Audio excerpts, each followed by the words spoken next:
All right, we're live from the San Diego Historical Games Convention here with Chip Saltsman and Bruce Geryk, also known as Space Rumsfeld. How are you guys doing? Doing very well. How are you today, Harold? Super. Doing great. Doing great. Excited to have you both here at the SD We've got a live stream going, so other people outside the con have access to it if they know where to find it. Is this like on the giant screen above the resort casino?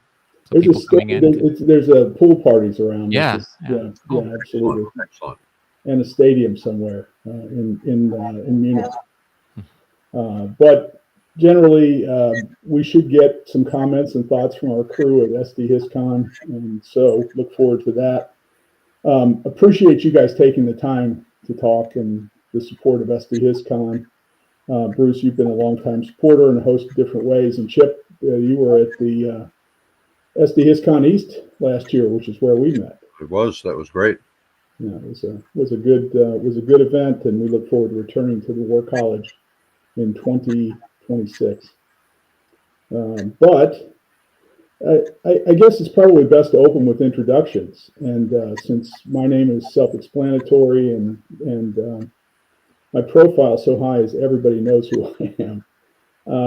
Let's start with Chip. Chip, why don't you tell us a little bit about yourself and your gaming history?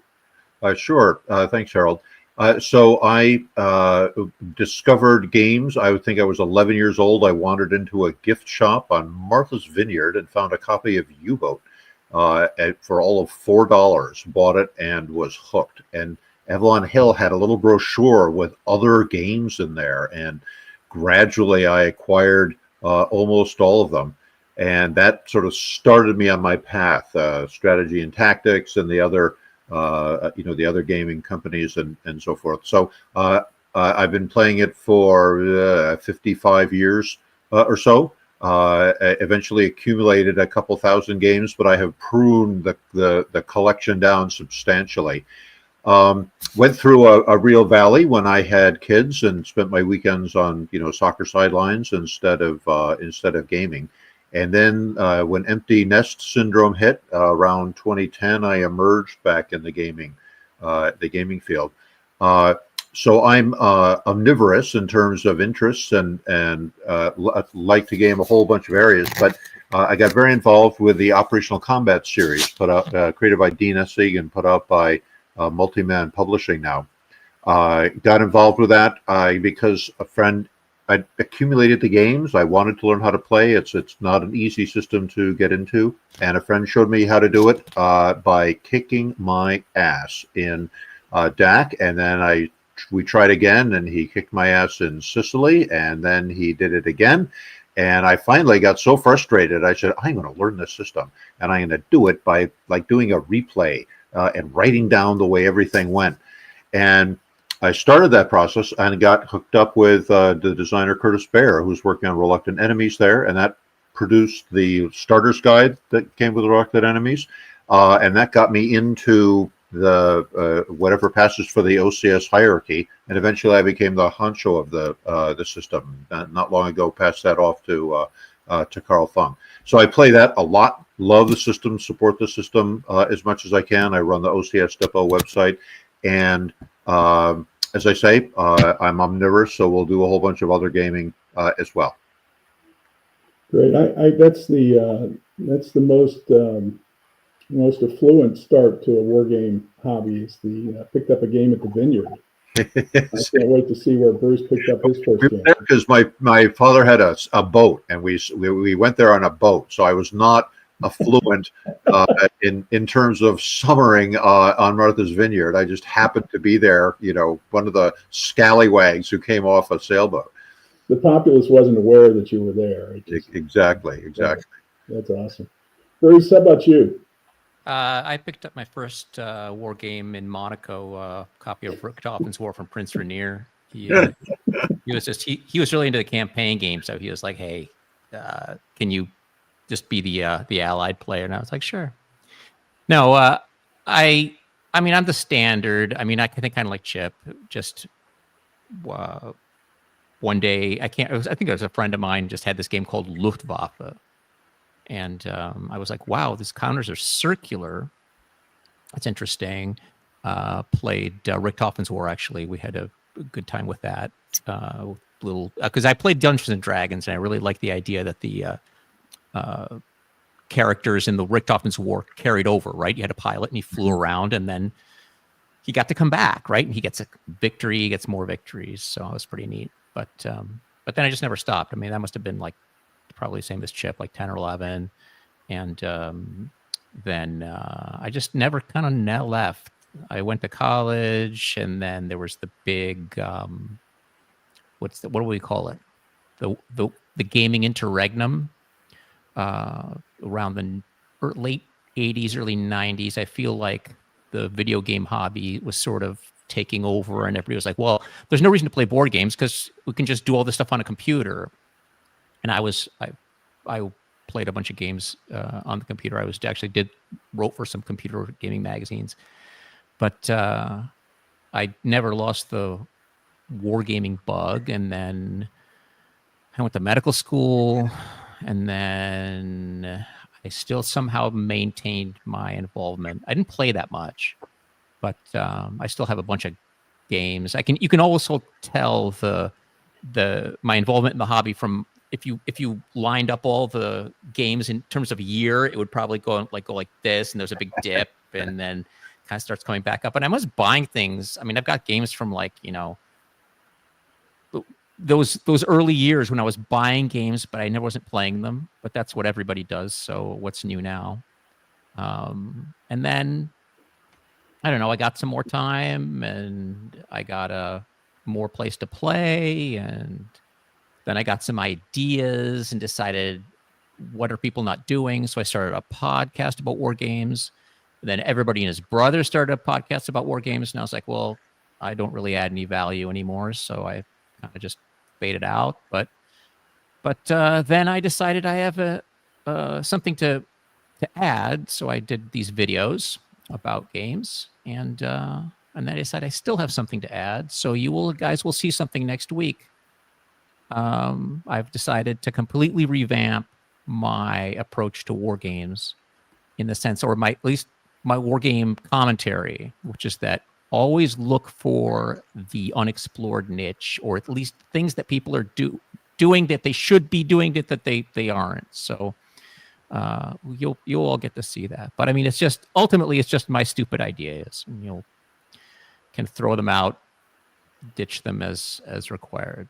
So it's going to be a monologue? Is that what we should expect? I always monologue. I mean, if I have the best ideas, why would I have another person with worse ideas? Yeah. And then it's just makes them look bad. I mean, it makes me look good. So, but I love hearing myself talk. So why would I let somebody else talk? I don't understand the concept here. Got it. Well, given that you're in the middle of the concept, this might help you better. Yeah, well, maybe I'll learn some things. Yeah, it's awesome. So we started off a discussion. You introduced this Case Blue issue. Mm-hmm. And the issue, in short, I wish I could share the graphic that you sent, which was quite extensive. And maybe I'll put it in the chat at some point. But basically, your point is that the average home size in the United States, I assume that was the U.S., not the world. Yes. Certainly other problems as we expand it too much. But in the United States, the average home size is declining and has been for some time. Mm-hmm. And your concern is that people aren't going to have the room to play monster games. And is it Case Blue specifically, or is that is that an analogy for? Well, I mean, since Chip is here, I wanted to really have something that, the OCS guru could, so kind of empathize with, right? I mean, who wouldn't want to play Case Blue? Who wouldn't? Go ahead. Who wouldn't want to? Yeah, sure, exactly. But I mean, to me, Case Blue is this kind of, sui generis thing where it's like this game that, first of all, gets passed along in, these unpunched copies go from this person to this person to this person, and you hear about a copy of Case Blue, and somebody's selling it, and they buy it, but then they sell it to some other guy, and it's never punched, right?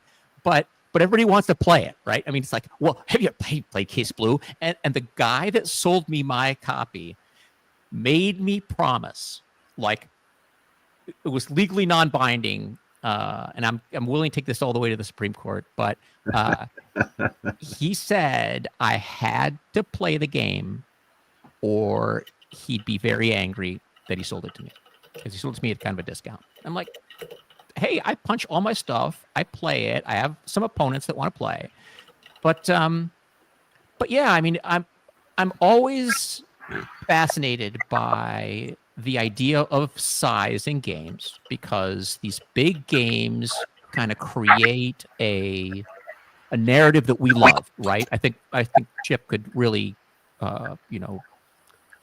know what I'm talking about here, which is that the bigger the game, the more of an epic story you're telling, right? Mm-hmm. And that runs directly against several things. First of all, the bigger house you have, the more money you have for a big house. The older you. Okay. I think I'm getting some feedback from somebody's mic here. I think we're getting some feedback. Is that? I don't know. Okay. All right. So the issue is, the older you are, the bigger house you're going to have, but the worse you're going to be able to see the counters. So now you need bigger counters and you need a bigger map, but you need a bigger map to fill up your house. And so it just goes into this infinite spiral of when does it stop? And I did this thing with Kevin Zucker's Library Napoleonic Battles, where I went to a blueprint place, right? They just make giant, things, because blueprints are big. I didn't realize they had blueprints anymore. I thought it was all digital now. But apparently you make these throwaway things and you just open them up and architects say, yeah, that looks great. And then they throw it in the garbage. And I printed a Borodino map on it.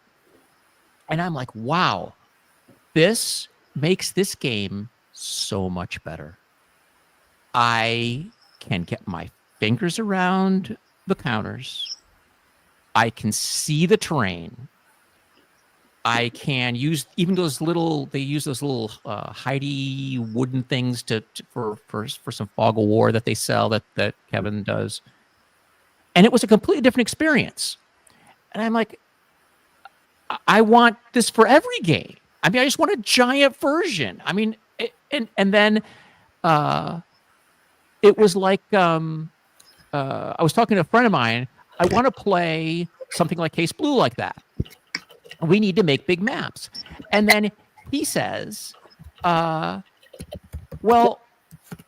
if you did it that size, then how would you get around it, right? And I'm like, well, I've got an answer to that, because my father-in-law was a huge model railroad fan.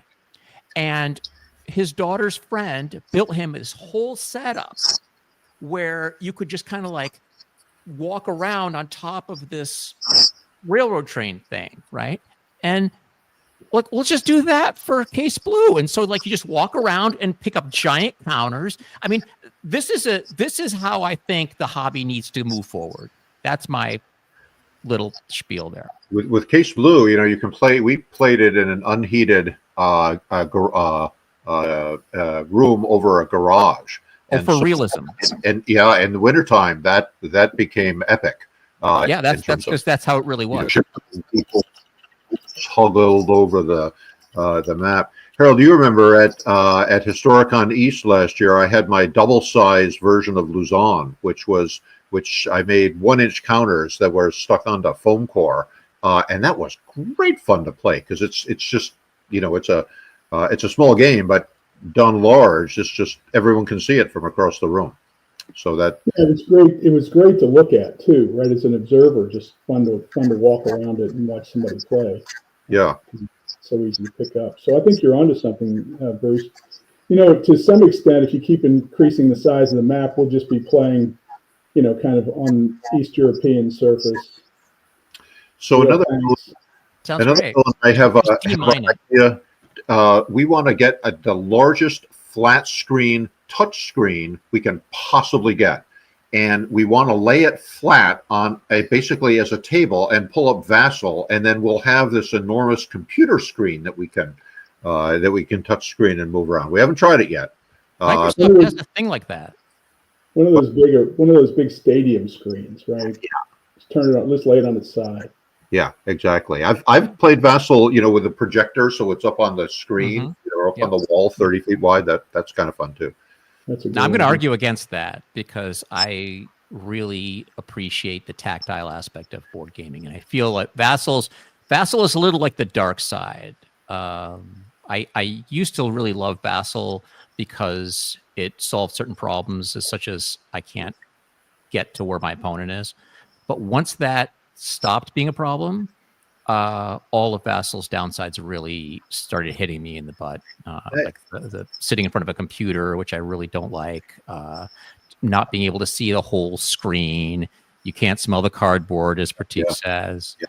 And so, yeah, absolutely. I mean, there's the tactile thing, slamming down a dice cup or something. Yeah, like that's all about it. That's part of the thing, and that's why I'm really excited about going to Consim World next month to MonsterCon, and we're going to play probably Empire, or not Empire. Sorry, Jonathan had mentioned it in the chat there. Empire of the Sun, Pacific War, this GMT version now. Cool. So.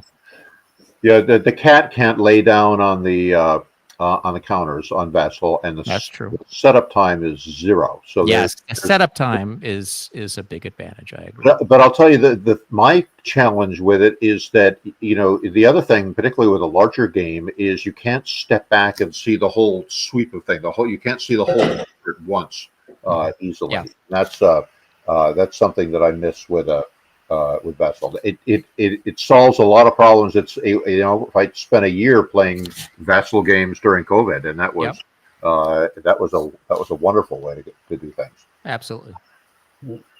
Yeah, it was a gift, and Tabletop Simulator for kind of non-hex encounter, non-stackable games is a very functional solution. Not perfect, but functional. Yeah. So, when you all play test these OCS games, how do you think about it? What are you trying to do? Are you trying to get blind tests? Are you trying to get experienced people to test it? Are you do you set things up on Vassal early? Is that the means? So that's a great question. So there's generally the at least the OCS process is you have a designer who I think of as a freelance author, and you have a developer who I think of as a freelance editor, and together the two of them are going to put together a product, and we're going to take it to a publisher and hope that they publish it. So that's essentially how it works, and then MMP will pay us the vast sums of money for our games. And when I was the honcho, I was kind of coordinating this. I've also been a developer of games. I've made some scenarios, but I'm not the historical researcher designer kind of a person. So when I am talking with a designer, they've usually put together something. And early on, I want a Vassal copy made because that's the easiest way to get it into people's hands and allow them to play with it. It's also the two guys who work on Vassal for OCS, Jeff Coyle and Herman Wu. Herman is yet another physician. He's a radiologist, and his attention to detail and ability to spot problems is legendary for me. If you send him this massive game, and he'll come back and say, that first scenario had 7 German Focke-Wulf 190s, but now suddenly in the second scenario there's 8, but I didn't see one arrive on the order of arrival. What's going on? He'll spot things like that, it's really important to have a lot of people looking at that. Those people are priceless. Priceless. So the first I want to get the game played by a couple groups of people, and the immediate question is there a game here? Is there something that's interesting for both sides? Are there hard decisions to be made? Do both sides, good OCS game, both sides should feel like they are in imminent danger of disaster. Is that going on? Is it interesting and fun, and will people like to play it? So that's the first thing. And then the second is I want to involve a wide variety of people. So I like to get groups in Europe. There's a growing OCS community, or a growing gaming community in China, in Japan. I want to get people from different cultures playing it, and I particularly want to get involved the pain in the neck people who I call the game breakers. So those are the people who think outside the box, will try stuff that nobody would ever try, and can the game survive their involvement trying to break it. And then the third phase is then the proofreading phase, where the final draft rules, the counters, the map.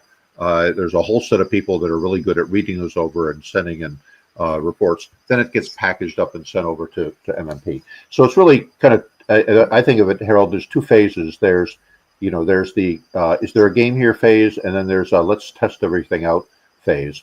Frequently, the designer has been playing it with some friends or some groups of people a good bit. So Beyond the Rhine was being kicked around for probably a decade before it finally came to become a game.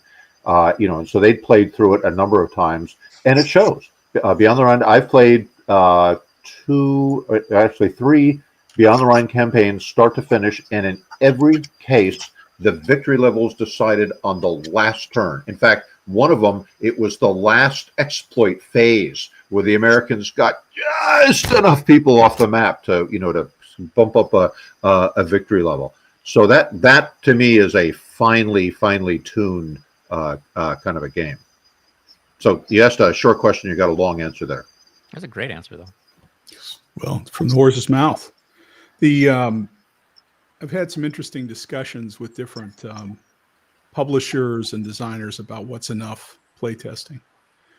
And I remember having discussion with Roger and Richard at Revolution Games, small publisher, interesting games, a lot of Hex and Counter. Yeah. A lot of titles. Love those guys. Just really good people. Good games. And good games.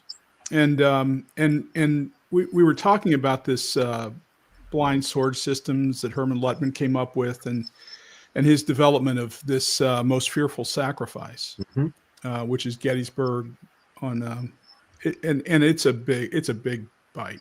It's a big bite, but some clever mechanics. Agreed. And we've had good fun playing it, especially that first day. So just a lot of fun and interesting competition. So we were talking about Roger, and Roger said we considered taking the game, but we couldn't because we didn't think we could play test it. And I think, it's interesting. Clearly, Flying Pig couldn't have tested this monster extensively. I've never talked to Herman about it, so I don't know what the answer is. But just practically, right? The bigger the game, the harder it is to get play tests done, to get information, to test the system from alpha to omega. But they're doing 3 days of Gettysburg again. And they were playtesting at Consom World when I was there last year. I mean, you can get these things playtested. You just have to get enough wackos. You've got to get a bunch of people on it and kind of whip them along. I just find that odd that they would say that. Wackos, but well, I'm a wacko. I mean, I've said very with affectionate. It's okay. I got it. So look, but even wackos can only play the game a few times. Sure, but I mean, so this is a perfect example. I'm glad we rolled into this because when I was at Consom World last year, I ran into some people who were playing. Some people I knew. One guy from right here in Portland flew out there and was playtesting, and another friend of mine who's in California. They all showed up, and I'm like, "Hey guys, what are you guys doing?" And they said, well, we're playtesting 3 days at Gettysburg. And it was a giant table, and they sat there the entire time I was there. And man, I think they got through one day. I don't remember, right? And it's only getting through one day in one iteration, right? One sort of like line of play. Right now, you have to take a different line of play and see if that breaks the game, as Chip was saying. But I assume there are other playtest groups. But I just find it strange that they said that we couldn't playtest this when they're publishing things that are way more involved and require more playtesting. So it just feels I'm always on the lookout for inconsistencies, and that seems like an inconsistency. That's interesting. It's a little different when you've got an established system, like the 3 Days of Gettysburg. The system is the mechanics of the system are well known and well managed, and so you can there's a lot that is already created. The same with OCS, the mechanics exist, so you're working within those confines. But something like Most Fearful Sacrifice, yeah, you gotta take it all the way through. Because I find particularly with the larger games, if that's not done, I was not involved with OCS when Case Blue, let's use that as an example, came out. But my experience is that over time, particularly these longer things, particularly things like replacement rates, loss rates start to diverge from reality. Yep. And I think I've been trying to think about, how do you manage something really big like a long East Front campaign when you almost need to have pauses every time the mud hits in the spring and fall. You need to stop, and you need to have like a 3-week interregnum turn when the forces rebalance themselves, people dig fortifications, it just things get upgraded.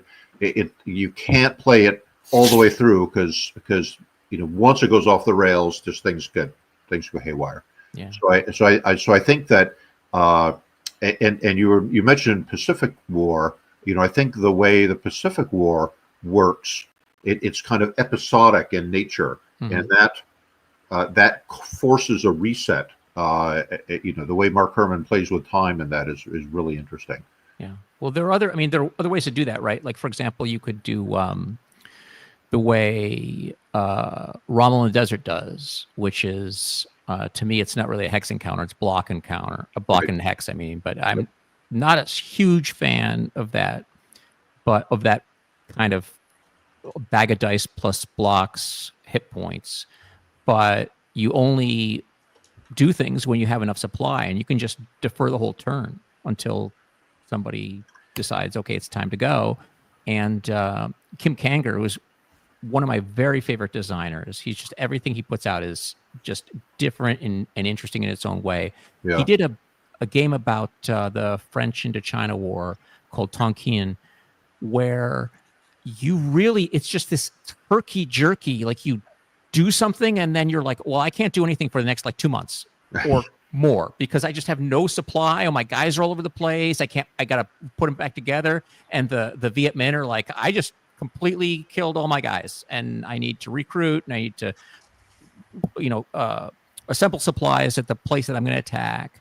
And so the game sort of balances itself in that way. I think the Eastern Front is particularly vulnerable to the thing that you're talking about, Chip, because it's so big and every sort of facet of it is a little different, and yet you're sort of diverting so resources to different sectors, and you can sort of overwhelm one, and if somebody doesn't, you can do it in just sort of a historical way. So if somebody doesn't match you, all of a sudden you've got this weird breakthrough, and it's like, somebody's in Siberia, but they barely made it to Crimea, whatever.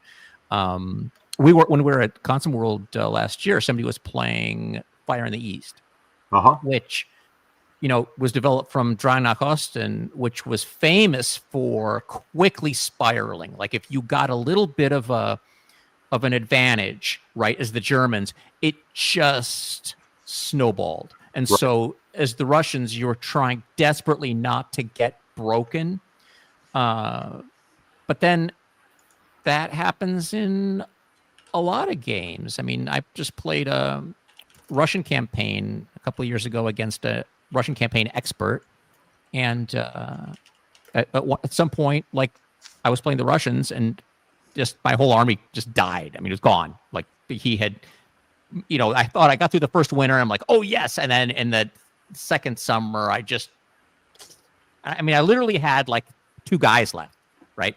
And that's probably not historically possible, but in the context of the game, that's what you do, right? So I'm sort of sympathetic to those design problems. I mean, I don't expect games to be some kind of amazingly algorithmically tweaked expressions of history, because in that point, what's the point? I mean, I can just read the book, right? I mean, I can move the guys, and we can dress up like a general and whatever. And I mean, that's not so interesting. But I do agree that things that the first time you play, you're like, well, you just do this, and this whole thing falls apart. And why did we even set it up? That's why I love things like Empire of the Sun. I could spend the rest of my life, I feel like, or a good portion of it. I don't know how long I'll be around, but playing Empire of the Sun, it's so tolerant of different strategies and doing different things and knowing how to set up different combinations and still stay within what seems to me like it smells like history, right? Yeah. And that's I think it's almost an impossible task. And the fact that Mark did it with the Pacific Theater is just, and that answers Jonathan's question earlier about, I wrote a review of the game in 2019. Do any follow-up thoughts? Yeah, it's way better than I even said it was. I mean, it's just freaking amazing. This is the thing, okay? If you are a Hex Encounter wargamer and you haven't played Empire of the Sun, then go home, okay? Order it, play it, and then talk to me. Otherwise, don't call yourself Hex Encounter wargamer. This is the sort of expression of the best aspect of the hobby in many ways. Yeah. I've seen some interesting approaches to this. There's a game called Nemesis Burma. Yes. Where, another Kim game. If you play it, if you're getting crushed, the political forces will send you more stuff. And so the game kind of self-corrects in an interesting way. And there's another one, the version of Desert Fox Deluxe that eventually Decision Games put out, has a number of options, and you can, as either player, make decide to do dramatic things like the torch landings or summoning the Germans in if you're the Italians and so forth, and you can ask for a lot of stuff. The price for it is the time at when the game moves in, so you have less time to get done the things you need to do, or you can decide not to. You have the time the game ends moves out. You have more time, and so I like that as an interesting effect. So I find people playing with those things is kind of interesting. Nick Harp's Vietnam does the same thing, right? Your commitment as the U.S. kind of I don't know how to put it. You give yourself a lot of stuff to do things with, and that causes the U.S. political situation to deteriorate much more rapidly, right? So you can go in hard, but you better win fast. And if you sort of like, that has like 3 levels. There's there's the tactical thing that you're doing, and then there's there's the commitment level you're doing, and all of that feeds into what's the political division in the different provinces, and that's what actually determines things. But if you're playing the tactical game, you kind of affect that. That's a really interesting model of a historical situation. Yeah, I completely agree with you. Going back to this idea of play testing, and by the way, Bruce, please be nice to the attendees. We try to be kind to the people that pay to listen to us talk. Your podcasts, by the way, are free. You can be as rude as you'd like. Let me give you a terrible example that will probably inflame both of you. And I can't wait. Fire away. The most play-tested war game that I'm aware of is Twilight Struggle. Not a war game. He's shaking. Bruce is shaking when I say that. Not a war game.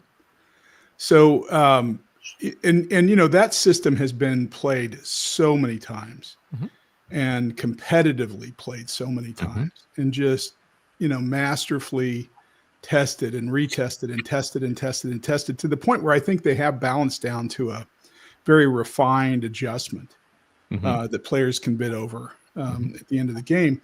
If you go to the opposite extreme, right, also a war game, Case Blue, then there's no way that we could ever have that level of data and information on Case Blue. So is it that we don't care as much about balance?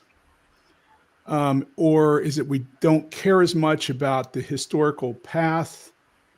Twilight Struggle scripted, so it's a very different discussion. But I just, are we accepting things in these giant games that can't be tested except for kind of mechanically and predictively how it's going to impact the overall game? So I had a discussion with Dean Essig about this when he was still with us, because I was talking about how we were putting together some scenarios. So I think it was for Hungarian Rhapsody, and I said, well, we've got the scenario. It's not real well balanced because the one side kind of has a real preponderance of force, and he was like, doesn't matter.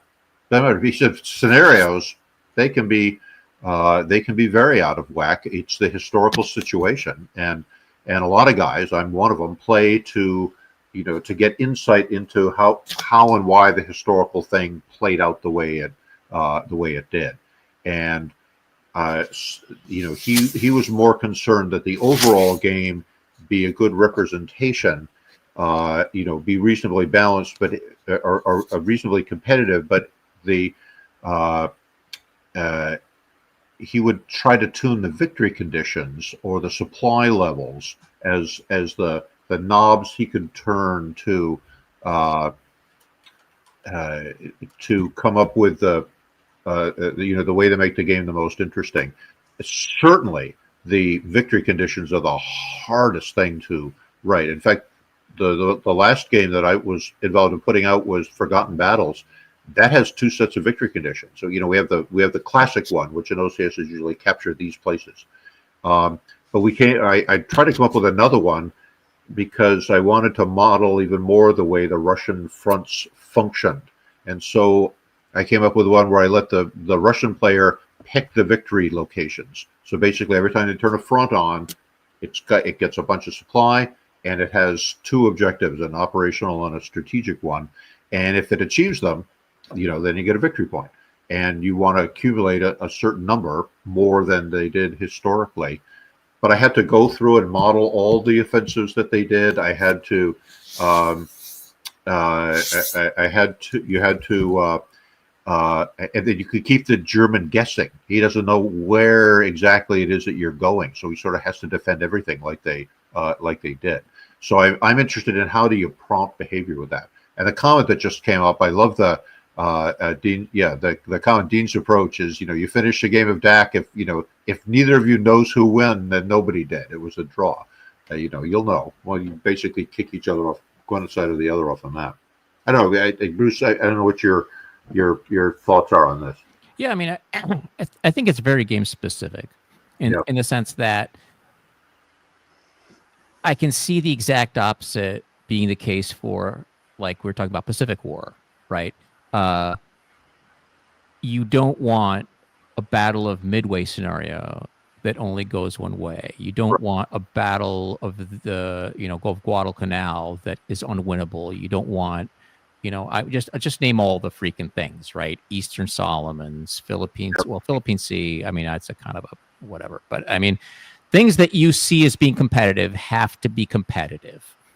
And I think you would be more likely to accept imbalance in the campaign, because in one sense, that's seen as an inherently unbalanced situation in the first place, right? Nobody's going to say, oh, well, it's not that hard for the Japanese to capture California.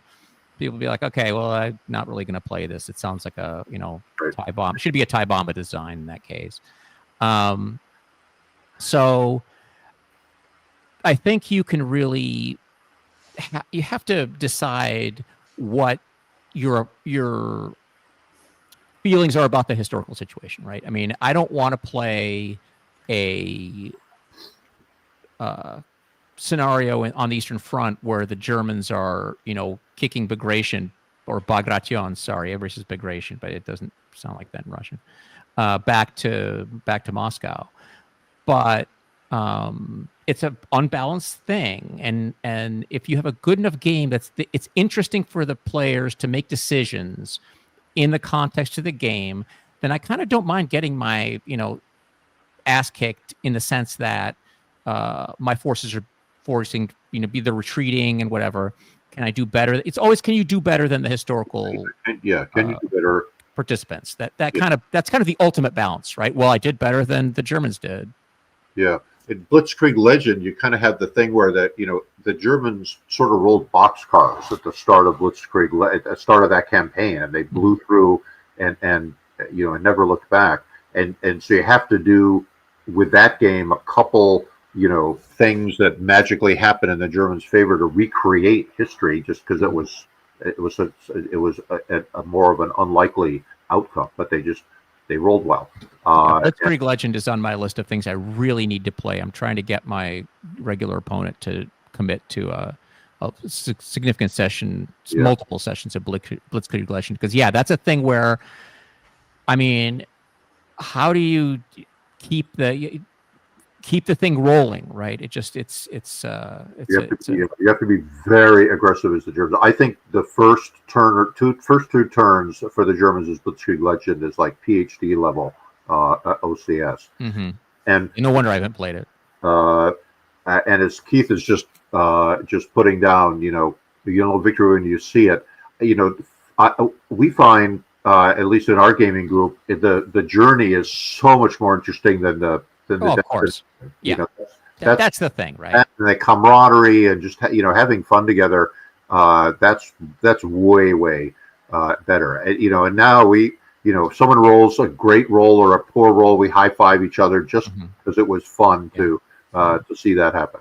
Now, do you guys see? I mean, you guys have both been in the hobby a long time. Do you see this as different than it was? Because I remember all these sort of hyper competitive articles that would come out in the general, right? And George Phillies is famous for his Stalingrad advocacy. But I mean, it's very like, I'm playing this game to beat you, and I make this move, and then it becomes the Phillies opening or the somebody else opening. And I feel like there was a lot more of that when there were fewer games and people were trying to become good at each game. And now, I mean, I can't even become good at anything because I barely play it once, and then somebody else like, hey, you want to try this? I'm like, well, weren't we going to play another? Yeah, I know, but here's this new shiny, so why don't we do that instead? So maybe that's just an effect of the fact that there's just so many games now. I don't know. Does that make sense, or is that completely off the wall? Maybe I when there were only those games around, I was still young enough that I wasn't as immersed in the hobby as I am now. Mm-hmm. So that it's hard for me to gauge. But I there's probably a scarcity model there. Yeah. I think there's a number of ways to kind of slice and dice who we are as players, and I think this competitive play is one of those. This idea that that I'm going to play Africa Core 1,000 times, which is an interesting exercise, and I guess people do this with chess all the time with completely symmetric outcomes, right? So I think that's I think there's a subset, and I even argue this. Mark Miklos and I have this argument all the time, where, in his world, competitive gaming is everything, right? His games are at WBC, but frankly, I think it's a tiny piece of the hobby that wants to compete in that fashion. Yeah. And Bruce, you and I have discussed that in many of these big games that we'll play for the first time, knowing we're not going to play it 100 times, right? It becomes almost a collaboration. Sure. And problem solving, which I love as well. Yeah. But I have also observed that you can really learn a lot about people's personalities. That personalities come out in their play. There's folks that I've played against, who are some are plotters, and they're coming up with something, and others are deep thinkers, and others play like a raccoon on meth. They're just crazy, and they'll come clambering over from some unlikely direction and just try some stuff. And I've seen people, take a big loss and really lose heart. I experienced it. We played a game of third winter, and my opponent, bided his time, and then he basically shot a lance right through my heart and just surrounded a bunch of my guys, and it was a devastating attack, and it was incredibly disheartening. I had a morale fail. It wasn't a dice throwing kind of thing. It was like, God, I just, I worked so hard at this thing, and she just crushed me. But what can you do? He did a brilliant operation. But it's so interesting to see the personalities come out. And so I think what you're describing are some of the, there's people who are hyper competitive and great. They can go be hyper competitive and play Africa Core again. For me, it's the camaraderie and the learning about history and the puzzle solving aspects that's way more interesting. Yeah, well, can I tell a little story here? Because this fits in perfectly. So at the end of March, beginning of April, Ken Lee set up this thing. He does it every year. He plays, or he arranges for people to play great campaigns of the American Civil War at the site of the game that represents whatever battle it is. So this year, we went to Chickamauga to play the Battle Above the Clouds. I think it's from 2009. Yep. And there were 20 some people there, and it's an incredible experience. And for the people that are watching and you have any chance of doing this, I would have been doing this every year if I had known about it. I just randomly found out about it. But what he does is he just goes, he went to, I think it was, I can't remember what it was last year, but this year or next year, sorry, the next one's going to be at Antietam. So I'm very much excited about going to that. But what he did was he would alternate days, and we would always play in the evening too. But the first day we came in and we were paired up and we started playing the campaign game. And, the approach for the Union in the campaign to Chattanooga, right? The Union's crossing the Tennessee River and just having all these columns come through the mountains, right? And it's like, man, this is kind of a pain in the butt. I gotta get these guys over, and then the Confederates are not really sure where everybody is, where you're going. I mean, they do because you can see, but there's just this all kind of fencing and trying to anticipate where they're going to go and to fight them. But Stephen, it was a great time. It was a really great time. But then, so we did this for the first evening, right? Everybody got in the afternoon, played for a while, played through the evening.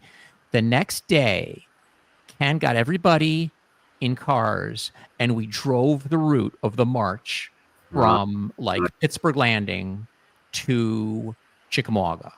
And it was the most enlightening thing I've ever seen, because if you know the way that the Great Campaign series works, is that you roll dice, right? The die has nothing to do with movement. Well, yeah, it sure does. So you roll the die to see how many movement points your commander has. Frustrating die roll. Yeah, it's a terrible, frustrating die roll. But then you look at this battle, and we're driving around all this stuff. I'm like, these roads weren't here. They point out where the single passes through, because there are only several passes through the mountains. Now they're still only 2-lane roads, and I'm like, man, you guys were hauling artillery through here, and it was raining, and it's nuts, right? And so of course, I sit down the next day after, or actually I think it was the evening, because we came back from Chickamauga and then we eat dinner and then we played another 3 hours. By the way, Ken is not tolerant of people who wuss out.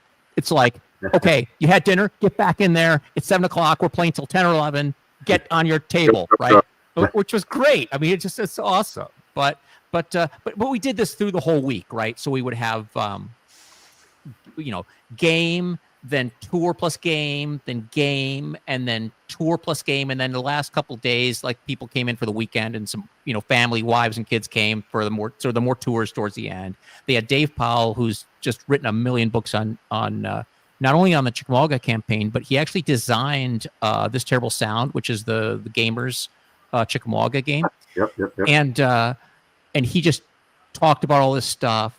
But then this was really cool. So they did the campaign for like the first half of this get together, and then the second half. So I'll finish out the first half. I got a very collaborative sense, right? I played with. I'm sure everybody there was great. I mean, I talked to everybody. They were nice people, and I'm sure everybody had a great experience. With my particular opponent, his name was John. Doesn't give away too much information. There are a few of those in the country, but he was just really great in the collaborative sense that you were talking about, right? It's like we're doing this thing, and man, it's really hard to figure out, and there are a lot of turns, and if you do something really stupid, then maybe we just want to just give you a little bit of a mulligan because we don't want this to unravel before we explore all the tendrils of it, right? Exactly. So, yeah. That was great. Don't let your opponent do something really stupid. Really dumb. Yeah. He's like, "Are you sure you want to go there?" Yeah. And I'm like, "Why?" He's like, "Well, see," and he knew the rules better than I did, by the way. He's like, "Well, if I could potentially put these guys, if I get enough good enough roll, I'm like, oh, okay, all right, good point. Yeah, very good. But then this is why I think it's so interesting is that after we played the campaign, which I think we did 3 or 4 days of playing the campaign, and then the last 3 days were scenarios.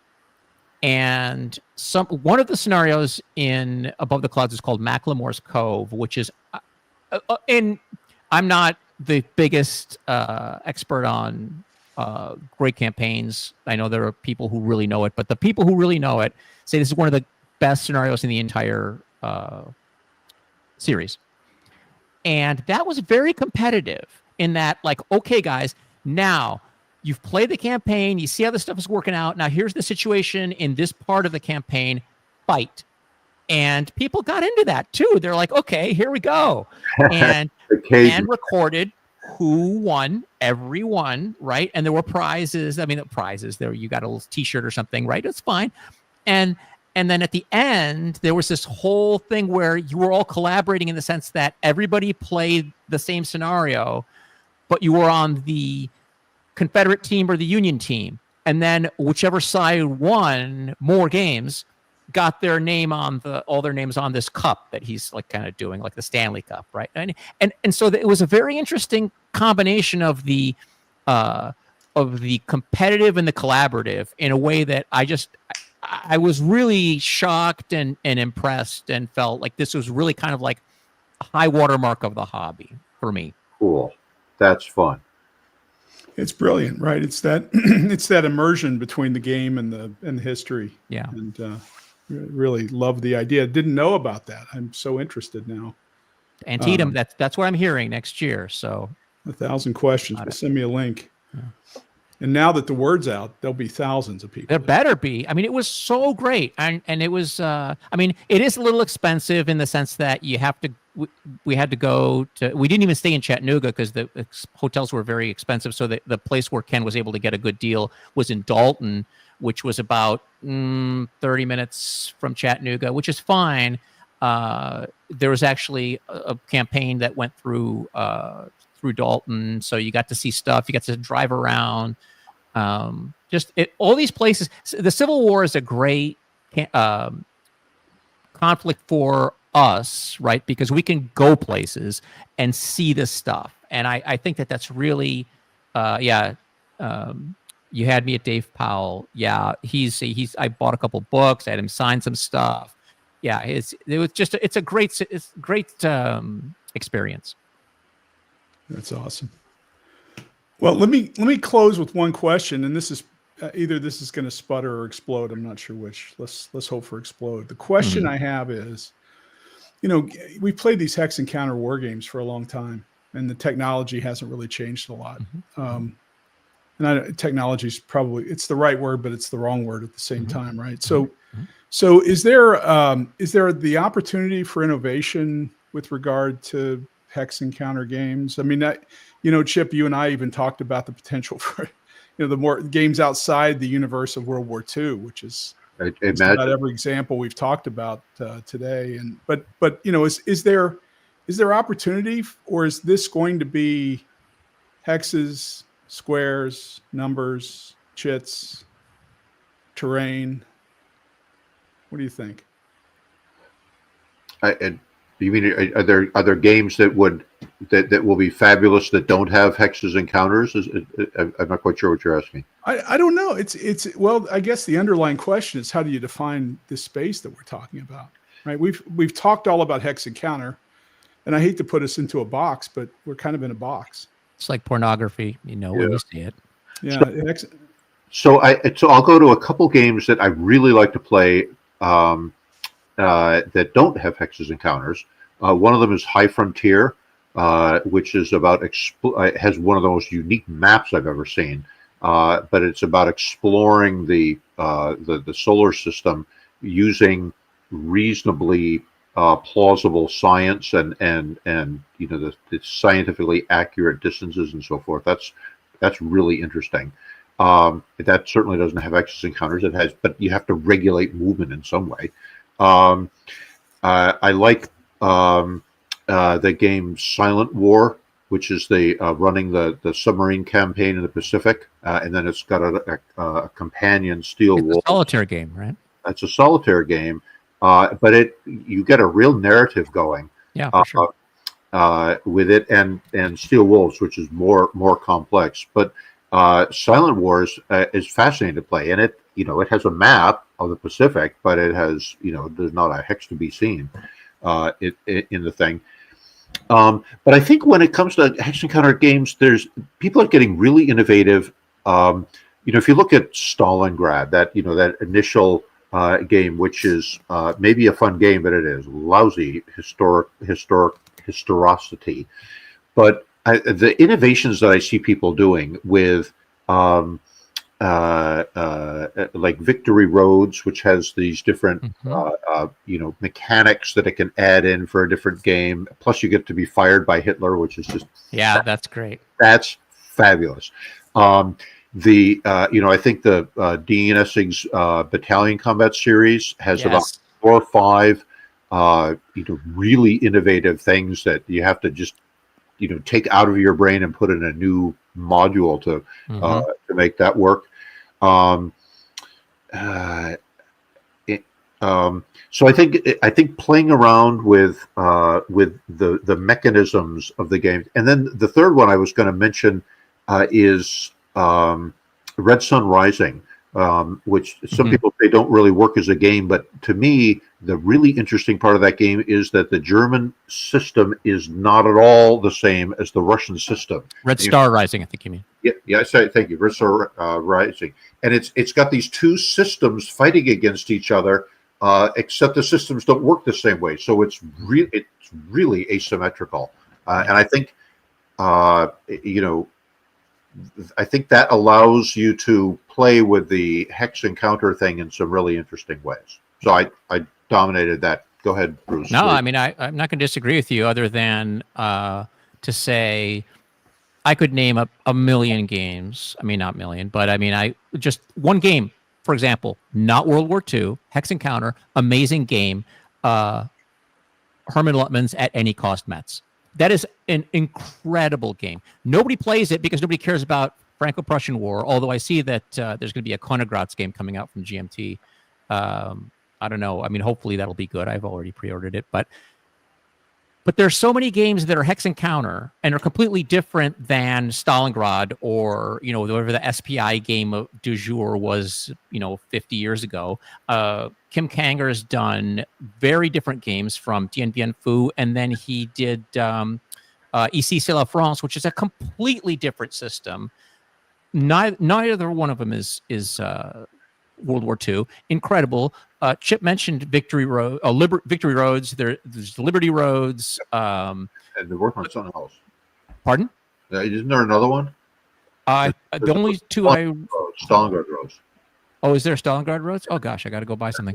And there's a million games, and I feel like we're sort of saying, why do we have this system? Why can't we have something better? and we haven't played 80% of the great games using these technologies. So it's like, why are you trying to obsolete something when you could spend the rest of your life playing all the games that you haven't yet played that are really good using this technology? So I'm putting my foot down. There's plenty of 58 Fords that we haven't driven yet. Exactly. Yeah. Siege of Jerusalem is another one. Yes. Fabulous game. Oh my God. Here we go. Let's go. We could be doing this for the next hour, Harold. Yeah. You'll get real tired of us going, what about Rourke's Drift? Yeah. We've already talked about the remove button, Chip. I can remove you instantaneously. It's at the eject button. Things get out of hand. Yeah. Well, look, we've scheduled for an hour of your time, and I appreciate both of you taking the time to talk to me and love the exchange. We should do this again. I hope. Absolutely. Accept the invite. In the meantime, you're both invited to SD HIST in November around Veterans Day. So would love to see both of you there. Day. Where's it going to be? San Diego. Yeah. Yeah. Oh, yeah. That's a nice flight. I mean, that's just down the coast. Yeah. No, it's a lovely place. What are the dates? Veterans Day. Veterans Day. Yeah, right. I should have a better answer than that. Is that World War I Day now? Whatever. And if you're in England, it is, right? Yeah. No, I thought the president was renaming it. Like Memorial Day is World War II Day, and Veterans Day is World War I Day, and then I don't know. Frankly, I've lost. I said it's November? Did I say November? You said November around the Veterans Day. Yeah, there's November 7th to 10th. Pratik just put it in the chat. There we go. Yeah, cool. It's on the wrong coast for me, but I will see if I can scheme my way out, Harold. They have, I don't know about what you know about technology, but they have this air travel. I've heard of it. Thing. So I would encourage you to check that out. Why are we still having that technology? Why can't we have more innovative technology?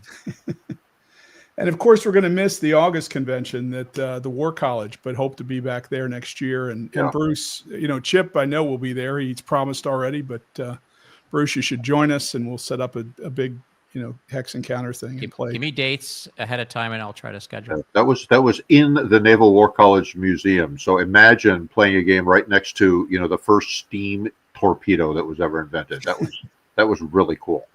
The other cool venue I've done a convention in Italy. The guys who like to play OCS in Italy arranged to do a convention in a former monastery that's now kind of a hostel.